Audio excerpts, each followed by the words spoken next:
So with that, I'm going to turn things over to our MC, who is Luis Parada. You saw a picture of Luis in Phil's opening comments, and he'll take over now. I also told the CCR alums that they should feel free to go back to the old building and tear off a piece of their benches. Luis actually took me seriously. I saw him earlier today. He was walking across the street with a chainsaw. As you saw in the picture, and as I saw him walking across the street, he had a big beard, but then the chainsaw took effect, and here he is as he is today, Luis Parada.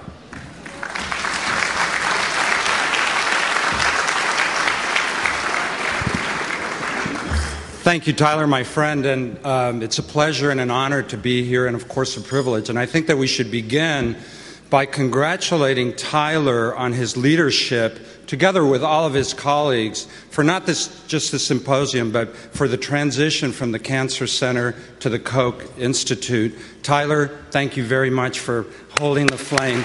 We know that cancer research at MIT will continue to hold that highest standard, that jewel that we heard about from Phil Sharp and from Richard Hines, and I think that that's really terrific.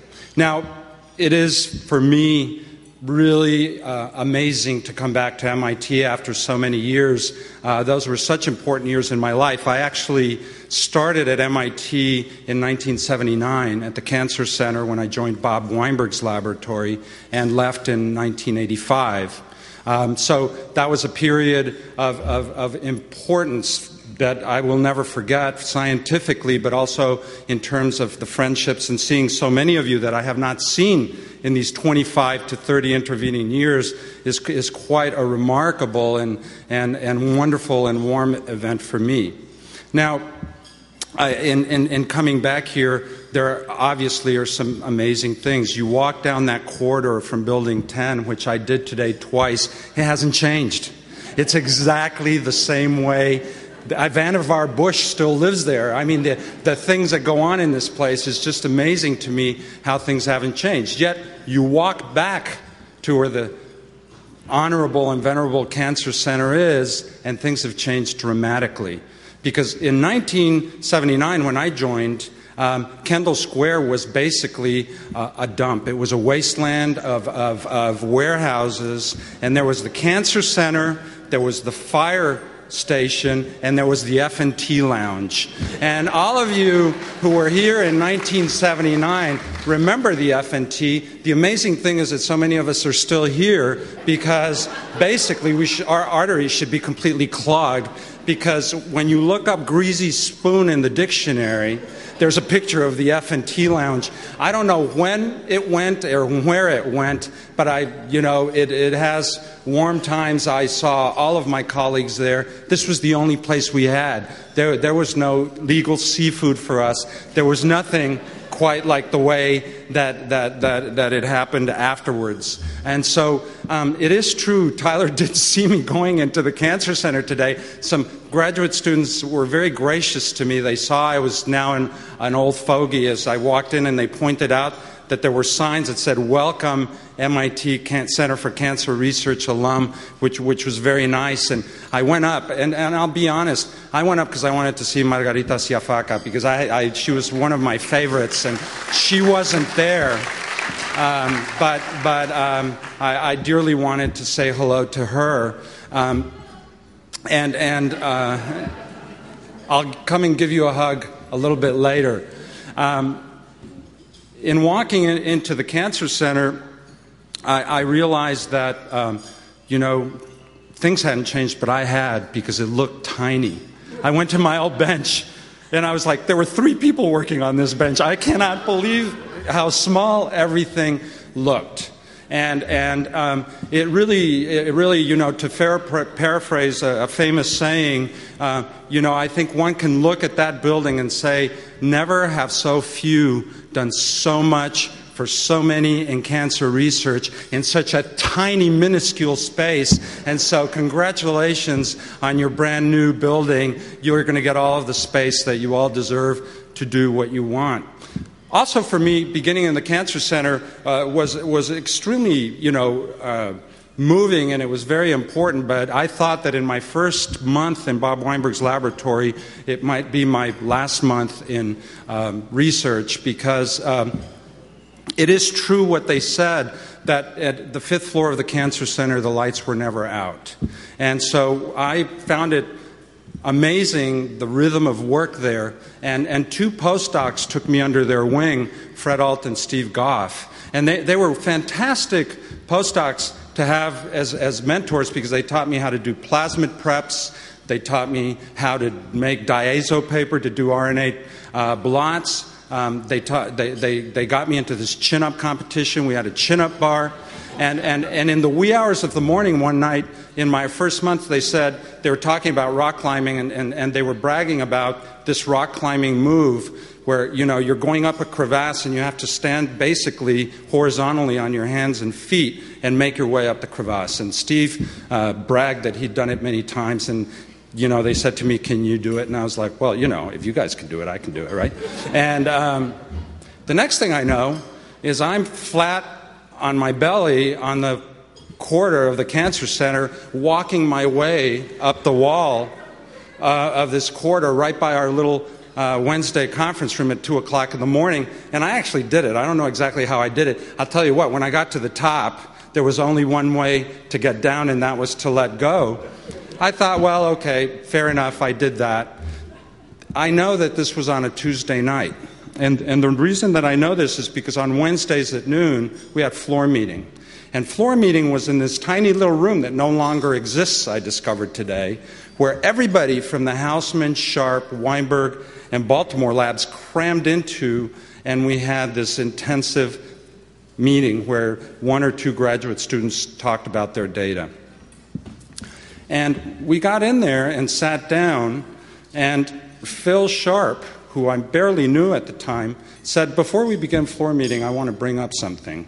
And, you know, everybody was very curious, and he said, "I walked in this morning, and I saw footprints on the wall." That is just the most disrespectful thing I have ever seen in my life. He was furious, and he said, "Anybody who would do such a thing does not respect what we do here and does not respect..." And he went on and rant and raved. I have one pair of shoes. You know, my soles are distinctive. I'm cringing. I'm thinking life is over as I knew it. Steve Goff and Fred Alt are just giggling. And I'm like, I'm sitting there going, "Guys, please, just don't say anything."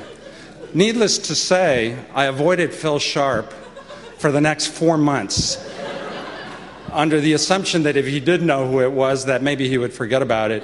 And of course, the reality is that Phil has always been a gracious mentor to me, and we never talked about it, but Phil, my apologies, it was me.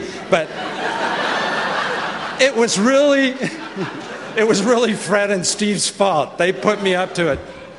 Similarly, you showed a picture of me. You wouldn't recognize me. I used to have lots of hair everywhere.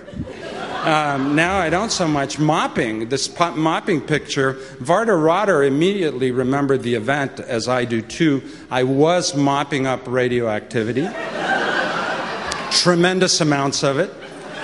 But it was Cliff Tabin's radioactivity. It was not my radioactivity. So I just want to set the record straight that my very good friend Cliff, who I hoped would be here, that this was all his doing. So again, you know, I get blamed for a lot of things. You'll find this out about me that I had absolutely, really nothing to do about.